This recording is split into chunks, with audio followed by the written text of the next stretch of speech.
majelis-majelis. Maka lapangkanlah, niscaya Allah akan memberi kelapangan untukmu. Dan apabila dikatakan, berdirilah kamu, maka berdirilah, niscaya Allah akan mengangkat derajat orang-orang yang beriman di antara Khalifah dan Esa, semoga mendapatkan ridha Allah Subhanahu wa Ta'ala. Hadirin yang kami hormati, setelah ini kita akan menyaksikan tampilan fishbowl yang akan dipimpin oleh Nafila dan Ranu dari kelas 10, Sakila dari kelas 11, dan Kak Desi dari kelas 12. Kepada MC fishbowl dipersilakan. Kenapa muslimin namanya Erika? Kenapa Rel? Jadi Museum Aditya Warman itu dinamakan Museum Aditya Warman karena Aditya Warman itu merupakan raja Minangkabau. Udah tahu kan cerita Malin Kundang dari awal sampai akhirnya. Dan sebenarnya cerita Malin Kundang itu adalah legenda rakyat dari rakyat Minangkabau yang memang sudah terkenal. Lalu pada tahun 1980-an ada dua seniman dari Padang yang memutuskan untuk membangun atau memahat patung Malin Kundang tersebut. Jadi Enak banget. Tapi ada yang tahu gak sih gimana proses pengolahan produknya itu? Aku tahu. Tapi sebelum ke arah prosesnya, aku juga mau ngejelasin tentang sebelumnya itu bukan PT, tapi melainkan hanya warung bumbu saja. Nah, karena keinginan untuk berkreativitas,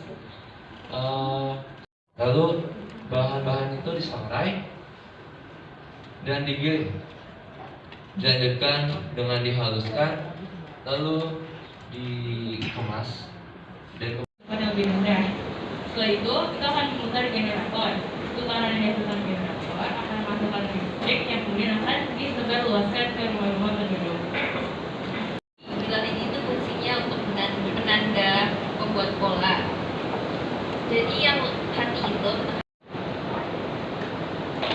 tengahnya itu ada sungai yang menghiasi lembah ini. Nah, kalau untuk lembah ini terbentuk karena ada proses turunnya sebagian lempengan bumi sehingga menimbulkan patahan yang berwujud jurang yang curam. lihat ada banyak ruang, ruang amunisi, ruang dapur, ada penjara juga. Nah, itu sebenarnya yang bikin lubang sebesar dan sepanjang itu adalah orang-orang yang dijajah pada saat itu. Orang tersebut korban yang termakan sangatlah banyak, dan korban-korban tersebut habis itu langsung dipenjara, dan kalau yang meninggal langsung dibuang jasadnya. Dan Eski selalu bilang gini ke aku, lubang Jepang itu adalah saksi bisu kejahatan orang-orang di Jepang. Orang Jepang. Oke. Lanjut dari lubang Jepang. biaya sekitar 3.000 gulden. Nah, terus daun gadang ini tuh sejak didirikan sudah mengalami 3 kali perubahan bentuk pada atapnya hingga akhirnya menjadi bentuk gonjok. Terus benteng ini tuh juga jadi simbol kesuksesan bahwa Belanda telah berhasil menguasai Bukit Tinggi. Dari hari sebelumnya kita sudah menginap di Desa Pariangan. Kita sudah dijelaskan oleh guide dan narasumber kepala adat di sana tentang sejarah, budaya, dan alam Desa Pariangan. Kita juga menyempatkan sholat berjamaah di Masjid Tua Pariangan. Pertanyaan berikut tentang sosial budaya. Apa peran masjid dan surau pada masyarakat? Jadi kan aku sana banyak melihat rumah-rumah banyak, terus biasanya ternyata ada rumah terpisah yang disebut surau. Nah, surau ini fungsinya buat anak laki-laki yang sudah balik, jadi itu dia juga terpisah dengan keluarganya. Di surau itu dia belajar agama, terus ilmu pengetahuan. Sedangkan untuk masjidnya itu sekarang dipakai buat anak remaja, buat ngaji bareng. Jadi kalau untuk saat ini belajarnya lebih banyak di masjid ketimbang di surau. Jadi di surau itu hanya untuk tidur saja. Terima kasih Kak Tito. dan belajar dari piring. Siapa yang sempat mencicipi kopi kawah daun? Bagaimana rasanya? Apa kisah di balik? Jadi para tamu udah lihat kan di akhir pameran ada kopi kawah daun. Kopi kawah daun itu kopi tradisional khas Minang, dan cerita di balik kopi ini tuh sebenarnya lumayan sedih kalau ceritanya. Jadi awalnya orang Belanda datang ke daerah Minangkabau, mereka melakukan tanam paksa dan mempekerjakan hampir semua orang yang ada di Minang. Mereka menanam tanaman kopi. Lalu hasil dari tanaman kopi itu hanya bisa dinikmati oleh orang Belanda saja. Kopinya diambil dan yang menanam nggak dapat apa-apa. Jadi di balik kesusahan itu mereka menemukan cara untuk mengolah daun kopi menjadi minuman. Jadi daun kopi itu dijadikan minuman yang jadi minuman kawah daun. Jadi walaupun namanya kopi, tapi kita kalau misalnya rasain ini sebenarnya lebih ke teh sih. Ya. Tadi yang Rizky bilang rasanya kayak teh kan. Kalau yang penasaran rasanya boleh dibeli di Udah habis. Unsurnya yang pertama itu daging. Daging itu melambangkan minyak mama sama Bundo Kandang. Minyak mama tuh paman, Bundo Kandang tuh ibu. Nah terus yang kedua itu ada kelapa. Kelapa itu melambangkan kaum intelektual. Terus ada sambal. Sambal itu melambangkan alim ulama yang tegas dan pedas dalam mengajarkan agama. Yang terakhir itu ada bumbu yang melambangkan kalau setiap individu itu berpengaruh dalam kesejahteraan masyarakat Minangkabau. Dan mereka tuh menggunakan sistem matrilineal yang itu adalah sistem kekerabatan yang mengacu kepada keluarga keturunan ibu.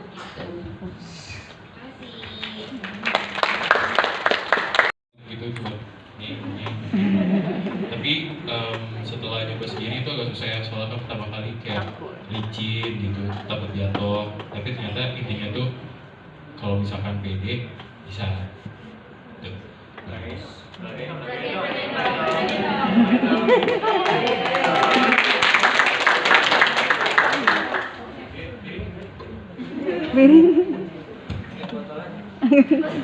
Tarik botol dong.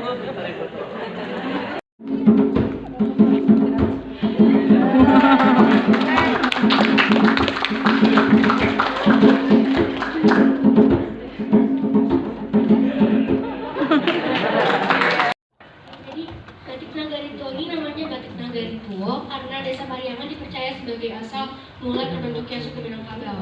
Orang-orang dari atas gunung tuh turun dan membuat pemukiman baru dan menjadi nagari atau desa tertua dan jadi Desa Pariangan. Kenapa menjadi salah satu ekonomi kreatif? Karena orang yang membuat batik ini awal mulanya itu dari naskah kuno diteliti oleh dosen Batu Sangkar dan akhirnya mereka membuat motif baru di Batik Nagari Tuo.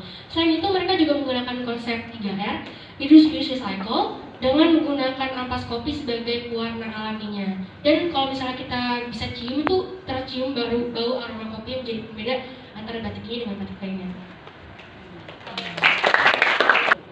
Nah, pas banget nih, di hari ke-6 ini kita kan ke pabrik kebun teh Danau Kembar. Di sini teman-teman udah tahu belum sih proses pengolahan dari tanaman teh ini? Jadi proses pembuatan teh itu dari daun teh. Kalau misalnya hari ini panen, besok baru bisa diolah.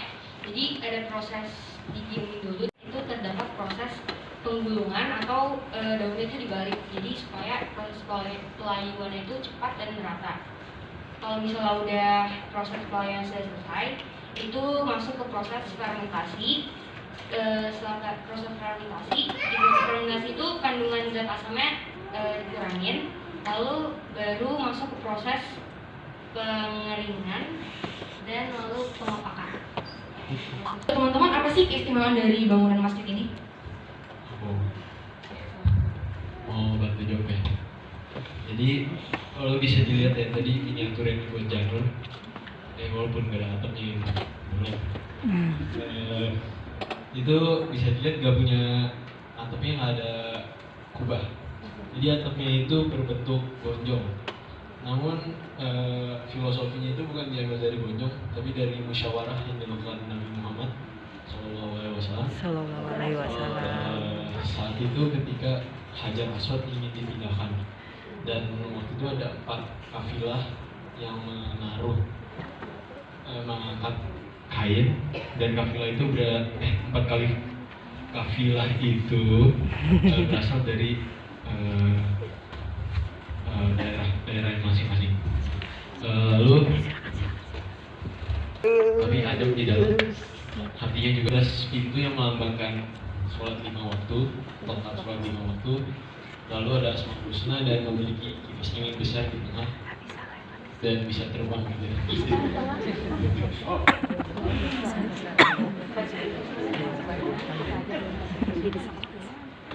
Mungkin itu aja yang bisa dikasih tahu ya. Maaf kalau panjang. Tempatnya itu sangat luas dan juga banyak barang yang bisa kita beli. 500-an itu kota tua dijadikan pemukiman. Di situ juga jual beli udah mulai berkembang pesat dan orang Cina, Arab, India itu membangun kampungnya sendiri di situ. Nah, kota tua ini juga di abad 17 menjadi pelabuhan terbesar di dunia, di Indonesia kedua setelah Batavia. Nah, di tahun 1700-an juga pernah dimerdekakan oleh bajak laut, tapi nggak lama, cuma 1 sampai 2 bulan aja.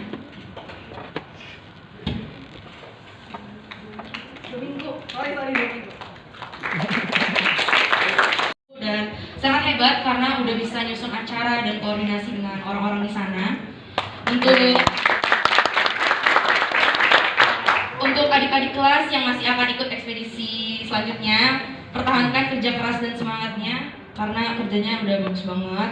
Dan untuk teman-teman, terima kasih untuk memori-memorinya selama ekspedisi bersama. Semoga ekspedisi ini bisa menambah wawasan dan membuka mata kita untuk menyadari keindahan ciptaan Allah. Amin. Amin. Oke. Ini aku akan menyampaikan pesan-pesannya dengan bahasa Arab. Syukron laka ka'anas hazihi riflatan mumciatan. Itu artinya terima kasih untuk kenangan ekspedisi kali ini. Itu sangat menyenangkan dan ini semua tidak akan terjadi jika tidak ada teman-teman semua dan bantuan dari Allah Subhanahu Wa Taala. Dan itu juga karena ekspedisi terakhir ya, saya ucapkan terima kasih dan terima kasih semuanya, dan semoga untuk ekspedisi selanjutnya makin lancar dan lebih bagus lah. Usaha menggunakan bahasa Minang. Tapi dulu bahasa Indonesia dulu. Menurutku ekspedisi Tua Sakato itu ekspedisi tersuruh kedua setelah Bali. Sanako.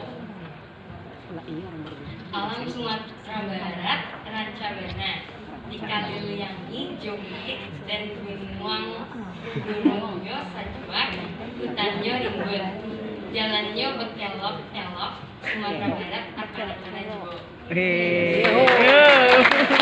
Ambo senang bisa ekspedisi, jauh kawan-kawan dan kakak kelas 11. Ada kelas 12 dan ada kelas 11. Ada kelas 10.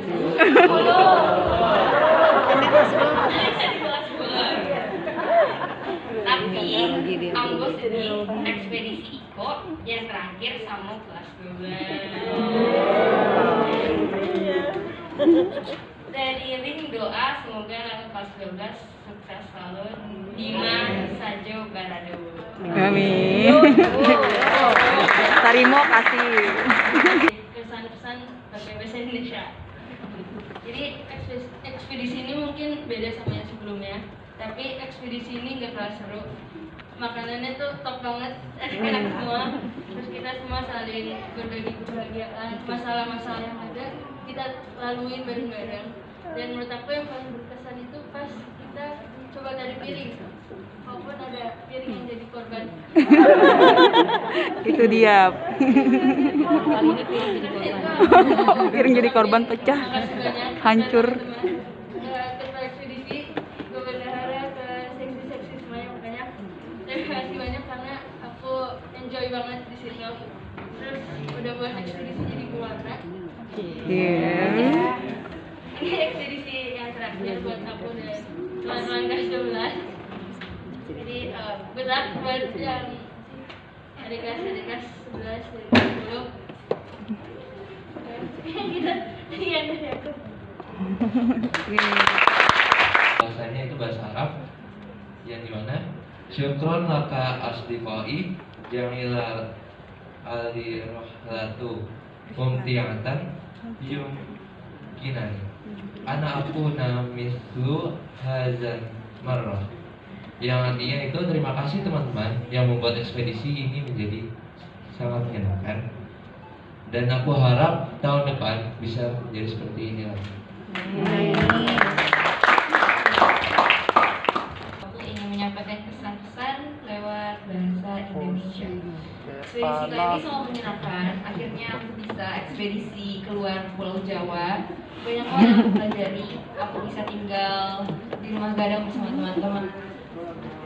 Aku bisa melihat pemandangan yang sangat indah. Aku juga jalan ke kopi Kawadaun dan itu sangat melelahkan. Jadi aku tahu kalau semuanya itu butuh proses yang panjang agar bisa mendapatkan keindahan itu.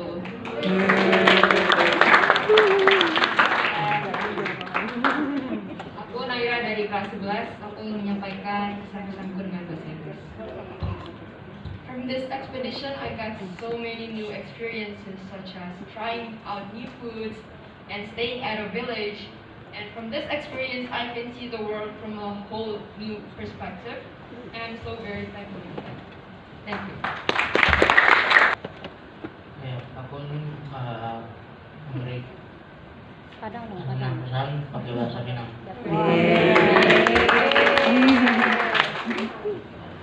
Rasanya aku balik ke kampung.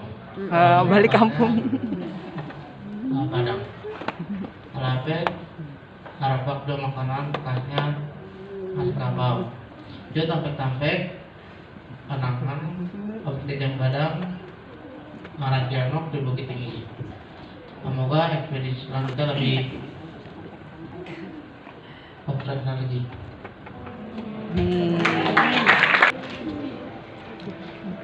Aku ingin dari gue juga ingin mengucapkan kesan-pesan menggunakan bahasa Minang.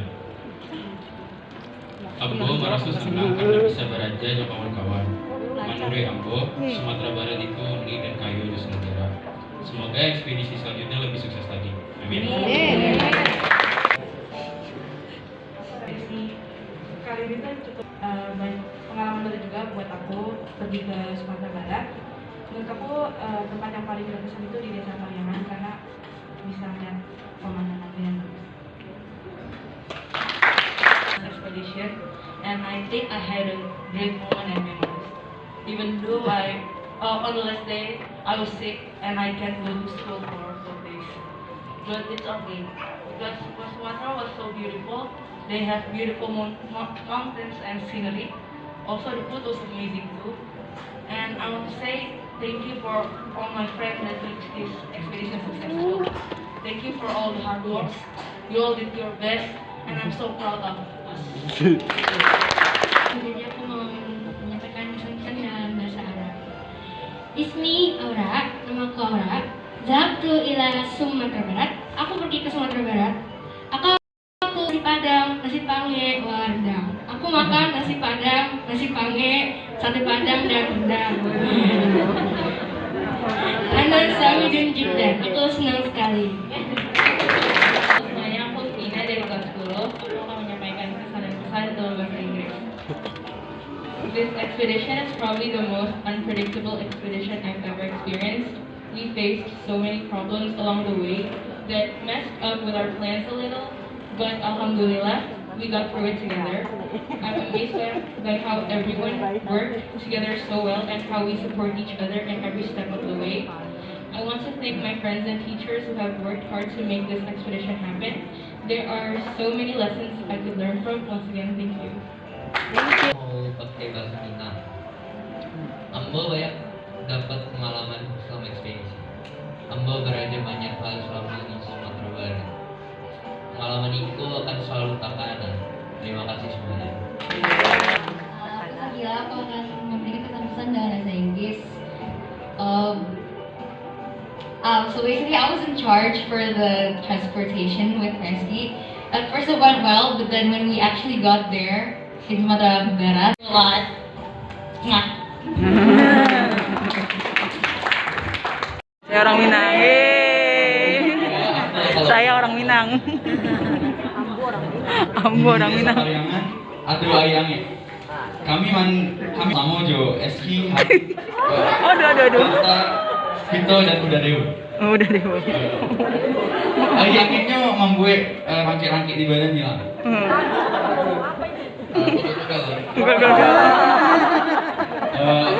Lalu Ambo Jo kawan-kawan mencoba es durian. Rasanya tuh lama banget, apalagi di traktir kado. Ke ceweknya itu ya kan aku kan suka ini foto-foto, tapi udah izin gitu sama guru, tapi nggak boleh bawa kamera, ya udah lah. Emang gitu kali ya, nggak tahu deh. Curcol nih. Terus mau cerita lagi boleh kan? Masih banyak nih waktu ya. Jadi dari penginapan pertama sampai penginapan terakhir tuh aku sekamar sama Kak Dewa terus.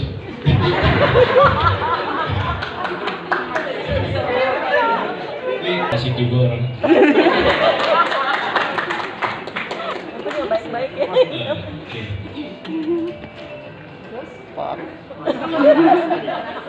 Itu kami semua seisi pesawat jantungnya lepas ya. Karena landingnya itu nggak mulus, jadi kayak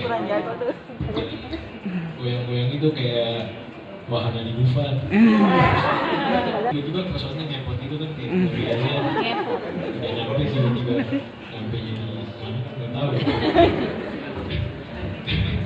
Oke, lalu aku mau ngasih mungkin kita ya ekspedisi terakhir bersama teman-teman.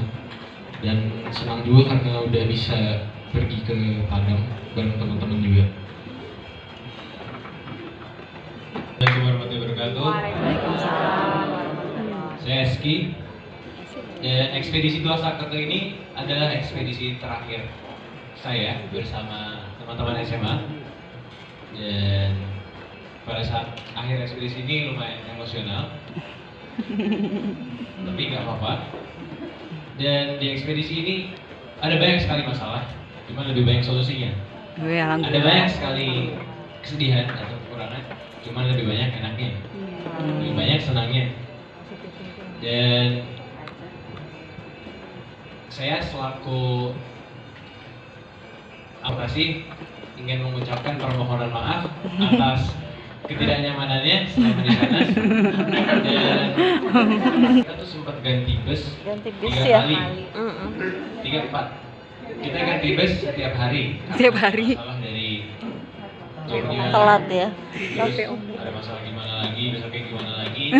Tapi alhamdulillah saya dan Sakila berhasil tackle semua masalah itu dan mengganti dengan baik. Dan pengalaman yang sangat berharga waktu itu aku dapetin di Desa Pariangan. Jadi di Desa Pariangan aku akan mengatakan yang Adit katakan lagi cuma dalam bahasa Indonesia. Kita tuh mandi bareng di pemandian air panas di Desa Pariangan. Jadi ada aku, Adit, Kak Dewo, Vito, Tirta, siapa lagi? Sama Hafid. Itu sangat seru sih, dan kita menginap di salah satu rumah lokal punya Bang Heru. Terima kasih Bang Heru. Tepuk tangan buat Bang Heru. Ya. Yang punya rumah. Mungkin itu saja dari saya. Pesan buat adik-adik kelas, kurang-kurangin. Apa itu? Kurang-kurangin yang gak baiknya. Banyak-banyakin yang bagusnya. Assalamualaikum warahmatullahi wabarakatuh. Ada di kelas aku yakni Dewi Jazirah di Jawa. Ini merupakan ekspedisi pertamaku keluar Pulau Jawa. Ana astamka bikawani al asdikoi. Aku bisa menikmati ekspedisi ini dengan kebersamaan teman-teman.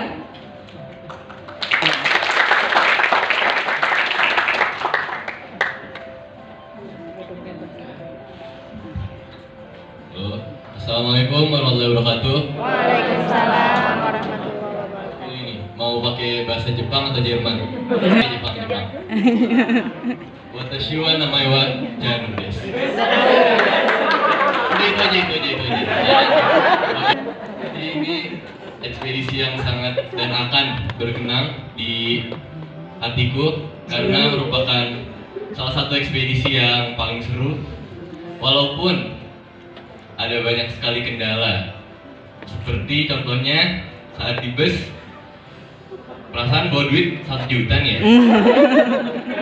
Tiba-tiba pas dibuka dompetnya kok tinggal 300 gitu. Ini siapa yang ngambil? Dan itu merupakan pengalaman yang sangat zonk bagi saya dan Rano tidak kehilangan. Dan itu saya akan jadikan pelajaran untuk kedepannya. Aku mau berterima kasih dan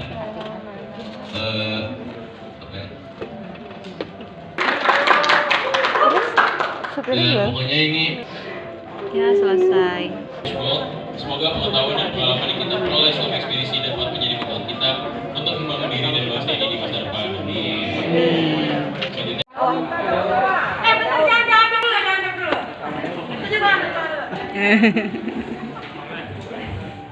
Atas nama orang tua murid siapa? Oke. Kopi daun bawah. Balik. Kopi daun bawah. Benar. Kelas pertamanya di baru dong. Oke. Pertanyaan kedua. Coba sebutin 3 bumbu penyusun rendang. Gampang banget. Oke. Utama rendang itu adalah cabai, lengkuas, bawang merah, bawang putih. Bener nggak ya gitu? Ada yang bisa jelasin nggak ini tuh apa? Dong. Ada yang bisa jelasin halo? Nah, orang tua murid siapa kalau boleh tahu? Dia ngomong sendiri. Ya udah. Benar, apa ceritanya? Ini dong nih, tampilan drama. Ini loh. Selanjutnya adalah tampilan drama yang berjudul 2 minggu untuk selamanya. Kota Padang masih didominasi penjajahan Belanda.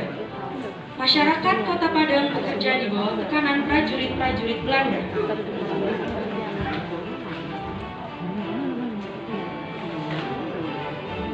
Hingga ketika revolusi Prancis berkobar, seorang bajak laut bernama Francois Thomas Lemem yang memimpin 80 awak kapal sudah menaklukkan pulau-pulau Prancis di Samudra Hindia. Dan kini sampailah mereka di pantai air manis. Pertama, mereka mengambil alih Kota Padang dengan memukul mundur Pertajah Kocar Kacir. Kedatangan pasukan Lemem membawa perubahan baru bagi masyarakat. Kepergian Belanda membuat masyarakat bersorak-sorai dan menyambut kedatangan Lemem karena dianggap sebagai pahlawan.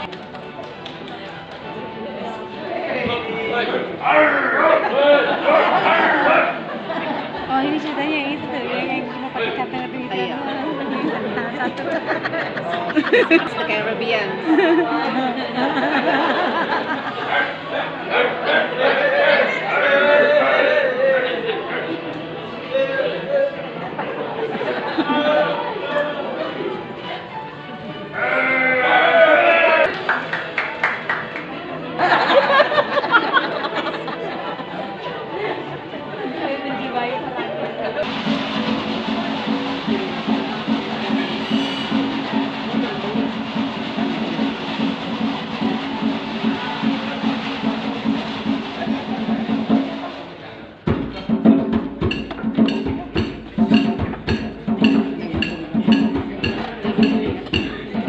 Aslinya begitu bunyinya. Aslinya dari sini ya, ada dubbing. Aslinya piring beneran bu di tek tok.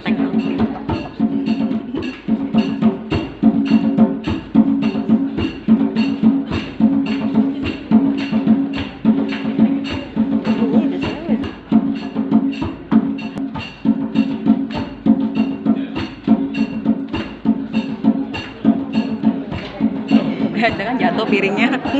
Pecah kan Bu piringnya tuh, jatuh satu tuh. Iya.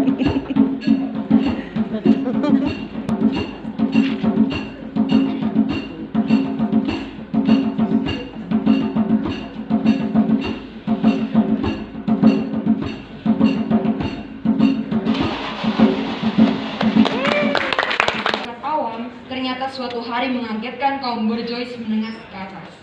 Dan ketika Lem dan pasukan mengibarkan bendera Prancis di tanah Padang.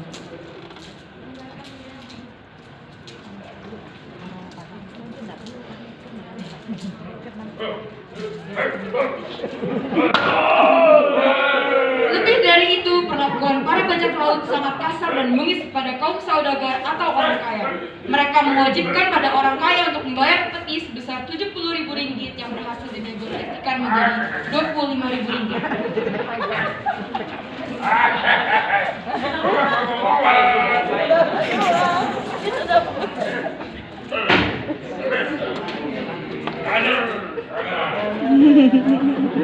Menariknya, perlakuan pasukan Lem di Padang terhadap perempuan dan masyarakat kelas bawah penduduk Padang sangat baik. Bahkan mereka membagi-bagikan upeti yang diperoleh dari kaum borjuis. Robin Hood dari Prancis. Kekuasaan bajak laut Prancis di Padang